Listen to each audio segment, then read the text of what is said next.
শিশু ভোলানাথ, এই ভ্রমে থেকো না যে আমার মায়াবী শক্তি থেকে ওদের রক্ষা করতে পারবে।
শিব, আজ ঠিক সময় এসে ছাত্রদের সংকটের হাত থেকে রক্ষা করে তুমি সত্যি মহান আর প্রশংসনীয় কাজ করেছ শিব। আমরা তোমার কাছে কৃতজ্ঞ রইলাম মিত্র শিব। কর্তব্য পালনের আধার হলো ভালোবাসায় পূর্ণ সম্পর্ক।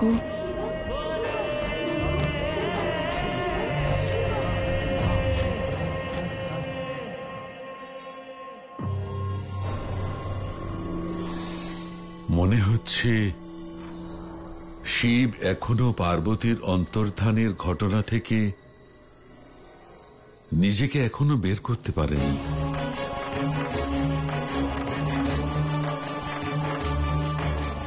চলো বাবা, গৃহে ফিরে যাই।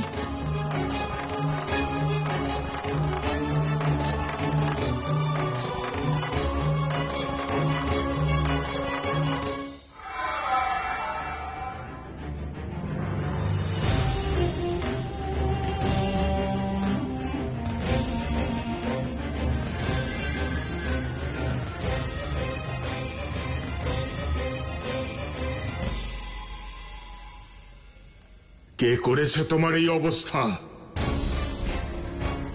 দেখেছো তোমার নির্বুদ্ধিতার ফল? এটা আমার নির্বুদ্ধিতার ফল নয়, বিশ্বাস করার ফল এটা। তুমি সবসময় অনর্গল প্রলাপ করতে থাকো। আমার বিলাপকে অনর্গল প্রলাপ বলো না। যা ঘটেছে বলো। মা, তুমি তো বলেছিলে যে পার্বতীর অন্তর্ধানের পর শিশু ভোলানাথ শক্তিহীন হয়ে পড়বে। হ্যাঁ, বলেছিলাম। তোমাদের ভুল ধারণা, এটা ভুল ধারণা। তাহলে কি শিশু ভোলানাথ তোমার না, ওর ত্রিশূল করেছে। ভাবো, ওর ত্রিশূলে যদি এরকম শক্তি থাকে তাহলে ওর মধ্যে কত শক্তি আছে।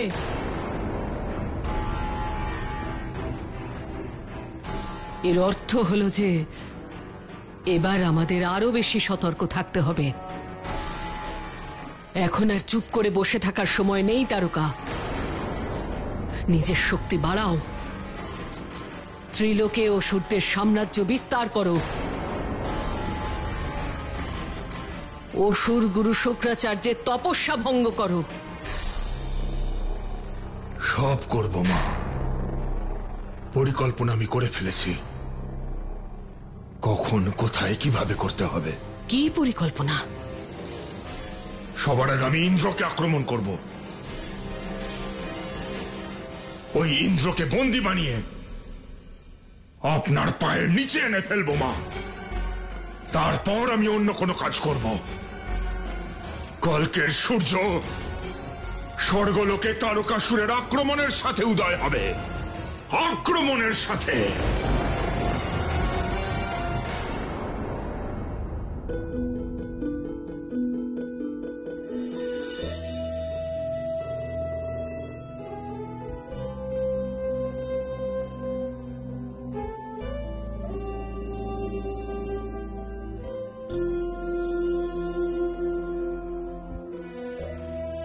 ভোজন করো শিব। তুমি কালও ভোজন করনি। এইভাবে অন্ন ত্যাগ করে আর কতক্ষণ থাকবে? যতক্ষণ না নতুন মিত্র ফিরে আসছেন মা।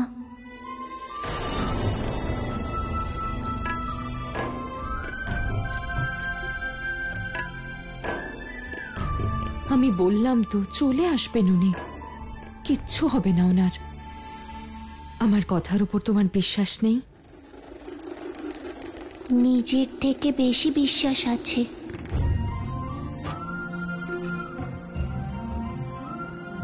ভোজন তো করো, ভোজন না করলে দুর্বল হয়ে পড়বে। ভোজন থেকেই তো আমরা পুষ্টি আর শক্তি পাই। আমার শারীরিক শক্তির থেকেও বেশি আন্তরিক শক্তির প্রয়োজন আছে। আর যতক্ষণ না আমি এটা জানতে পারছি যে নতুন মিত্র কোথায় আছেন, কেমন আছেন, আমি আন্তরিক শক্তি পাবো না মা। তাহলে তুমি কি চাও? আমিও তোমার মতো অন্ন ত্যাগ করে দিই?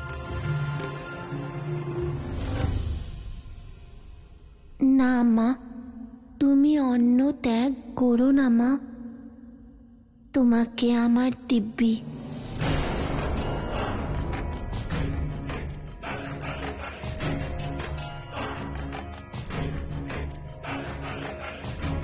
উনি আমার মিত্র মা, তাই আমাকে আমার ধর্ম পালন করতে দাও।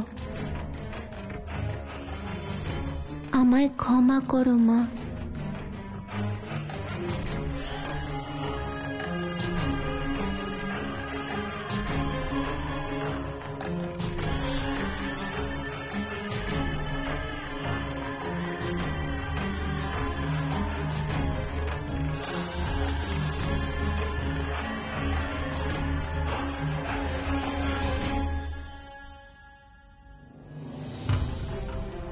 দেবী পার্বতী চলে যাওয়ার পর থেকে আমার শিব অত্যন্ত বিচলিত আর চিন্তিত হয়ে পড়েছে।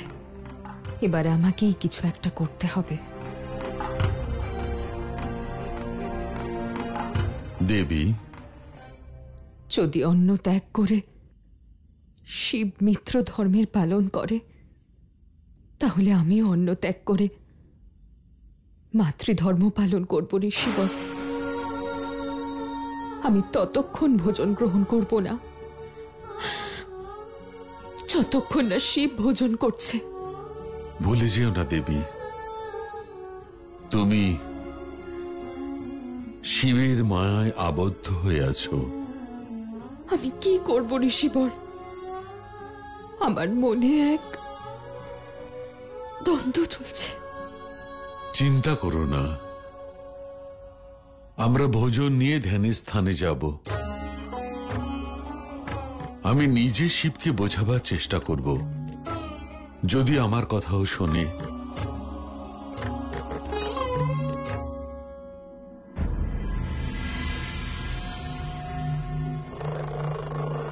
আজকে আপনাকে আমি খুঁজেই ছাড়বো মিত্র।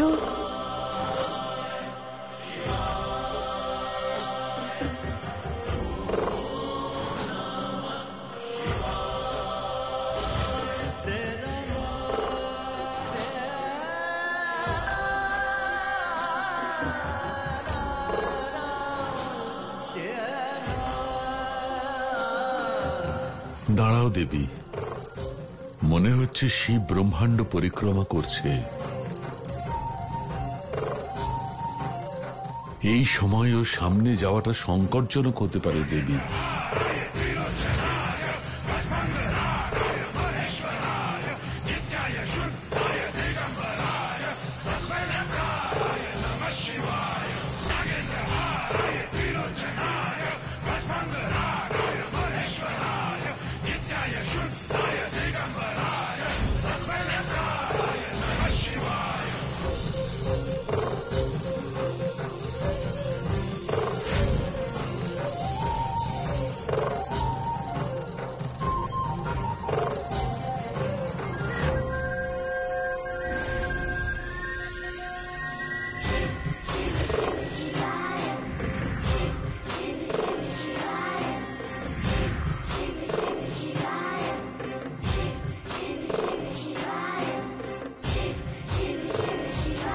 অবশেষে আমি সফল হয়েছি। নতুন মিত্রের সন্ধান আমি পেয়েছি।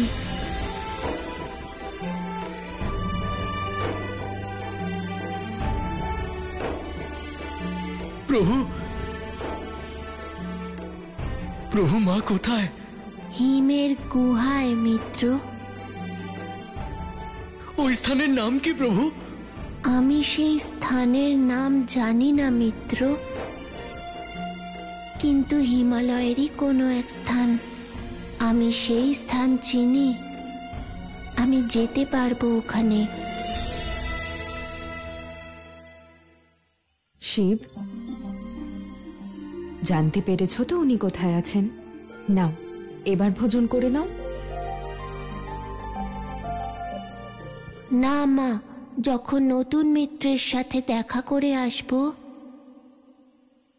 পরেই ভোজন করব মা। এখন আমাকে ওনার কাছে যেতে হবে।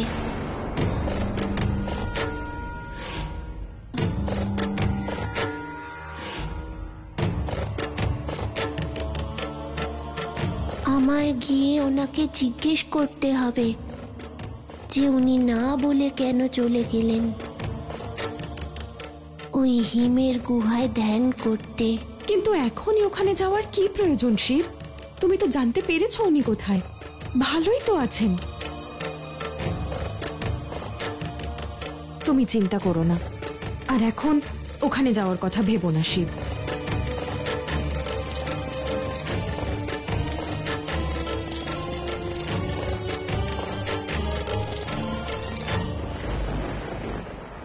আমার দুঃখ হচ্ছে যে আজ পর্যন্ত এই জীবনে প্রথমবার এমন ঘটবে যখন আমি আমার মায়ের ইচ্ছার বিরুদ্ধে সিদ্ধান্ত নেব।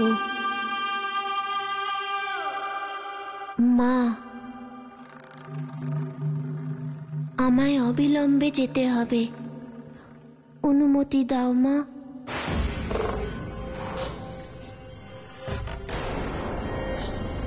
এত জেদ কেন করছো শিব? নতুন মিত্র সেখান থেকে অন্য কোথাও চলে যাবেন মা। নিজেকে, নিজের স্বরূপকে সবকিছু ভুলে ত্যাগ করে চলে যাবেন মা।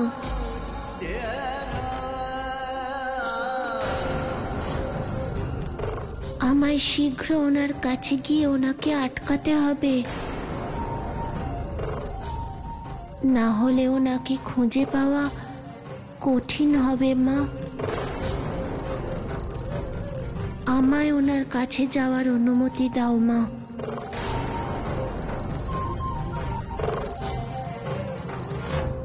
কিন্তু মা ওখান থেকে কোথায় যাওয়ার কথা বলছেন প্রভু?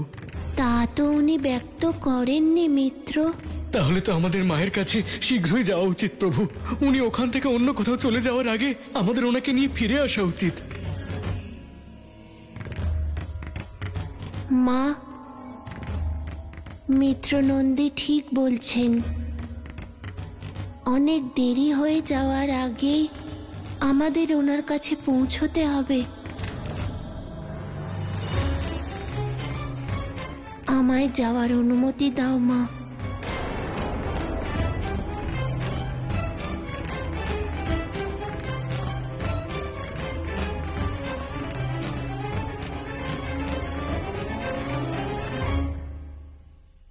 ঠিক আছে, আমি তোমায় যাওয়ার অনুমতি অবশ্যই দেব শিব।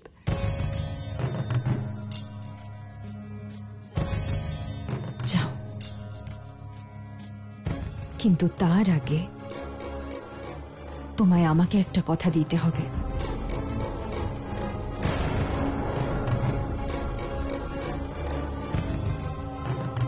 কি কথা মা? দেবী পার্বতীর সাথে দেখা করে তুমি সোজা আমার কাছে আসবে। ওনার সাথে আর কোথাও যাবে না। আমি তোমাকে কথা দিচ্ছি মা, আমি নতুন মিত্রের সাথে দেখা করে সোজা তোমার কাছেই আসব।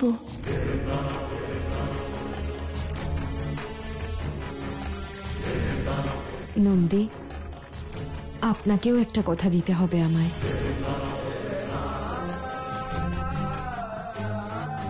আপনি আমার শিবকে হিমালয়ের সেই গুহায় কৈলাসের পথ দিয়ে নিয়ে যাবেন না, আর যত তাড়াতাড়ি সম্ভব দেবী পার্বতীর সাথে দেখা করিয়েই আমার কাছে নিয়ে আসবেন। আমি আপনাকে কথা দিচ্ছি দেবী, আপনি যেমন বলেছেন আমি তেমনই করব।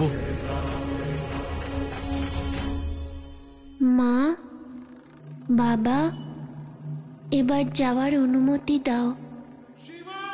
অনুমতি দিলাম। চলুন মিত্র। হ্যাঁ প্রভু।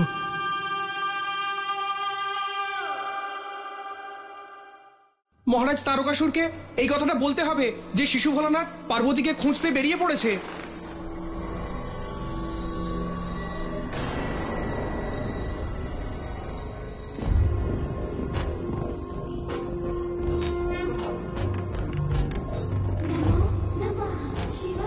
মিত্র, ওই দিকে চলুন।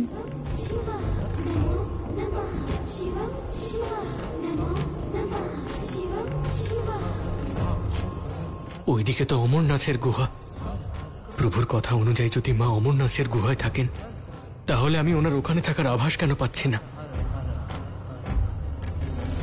ওই দেখুন অসুররাজ, শিশু ভোলানাথ এদিকেই আসছে।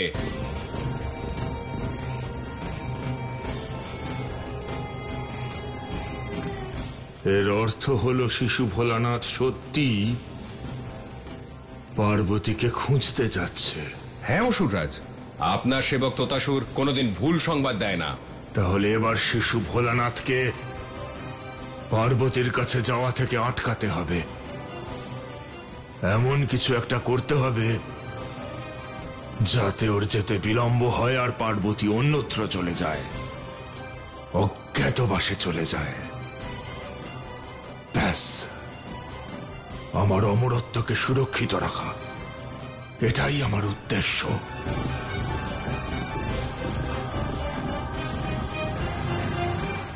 অসুররাজ, ওর শরীরটাই শুধু ছোট, কিন্তু ও ভীষণ শক্তিশালী। ওকে আটকাবার জন্য আপনাকে সেনা নিয়ে আসতে হবে। চুপ করো মূর্খ! সামান্য শিশুকে বিনাশ করতে পুরো সৈন্যদল থেকে আনার কোনো প্রয়োজন নেই। ওকে আমি এক মুহূর্তে শেষ করে দিতে পারি, কিন্তু শিশু ভোলানাথের বিনাশ আমার লক্ষ্য নয়, ওকে ব্যস্ত রাখাই লক্ষ্য। হ্যাঁ অসুররাজ, কিন্তু ওকে আটকাবেন কি করে? মুখ বন্ধ রাখো আর চোখ দুটো খোলা রাখো, আর শুধু দেখতে থাকো তোমাদের অসুররাজ তারকাসুরের ছল, বল আর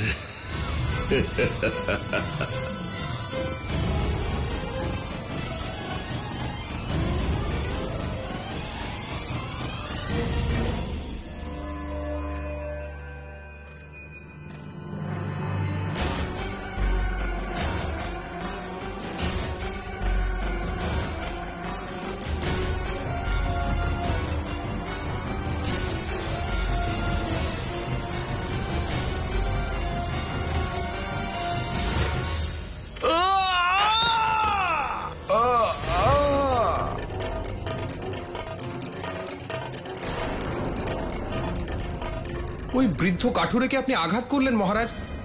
ওকে আহত করে আপনার কি উপকার হবে? তোতাসুর, যদি তোমার এত বুদ্ধি থাকতো তাহলে তুমিও আমার মতো একজন শক্তিশালী অসুর হতে, আমার সেবক নয়।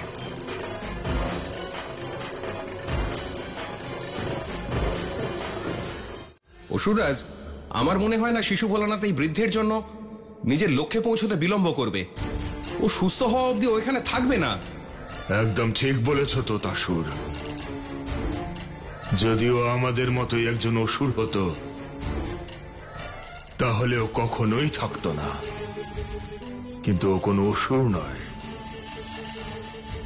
সংকটহরণ কর্তা। ও যে ভোলানাথ, দেবাদিদেব মহাদেব। আর তাই ও অবশ্যই থাকবে, অবশ্যই।